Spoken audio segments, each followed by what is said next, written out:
Hi, welcome back to another quick guide. Today I'll teach you how to add follower alert on OBS Studio. And it's literally an easy process, so make sure to watch until the end of the video to know how it's done. To add a follower alert on OBS Studio using stream elements, you'll need to follow these steps. Step 1.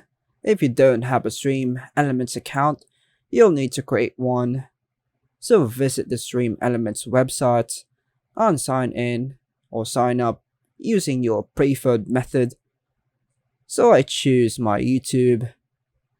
And now let's set up Overlay.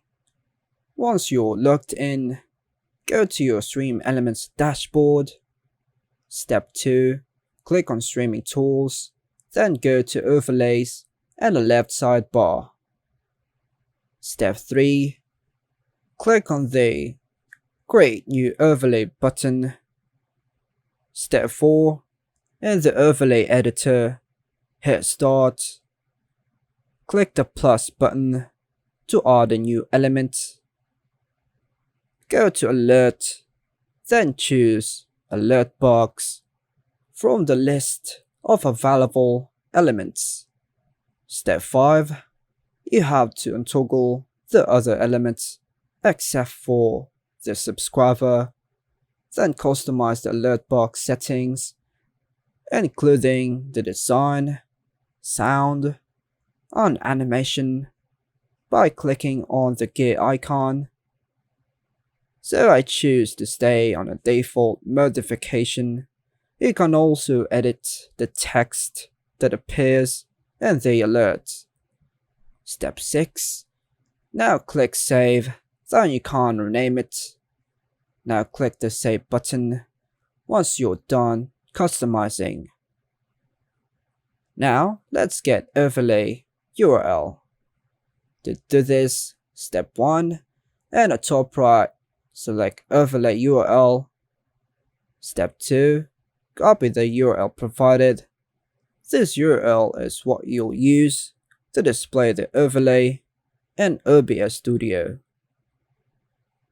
Now let's add overlay to OBS Studio. Step 1. Launch OBS Studio on your computer. Step 2. In OBS Studio, go to the scene where you want to add the follower alerts.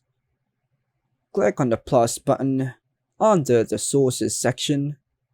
Choose Browser as the source type. Step 3. Name the source, for example, Follower Alerts. Now let's paste the overlay URL from the stream elements into the URL field. Click OK to add the browser source. Step 4. Adjust the width and height if necessary. Now let's test follower alerts. To ensure everything is working correctly, you can ask a friend or use Stream Elements built-in testing features to trigger test follower alerts. And that's how you do it. And that's all for now, folks. Hope you like and subscribe. Thank you.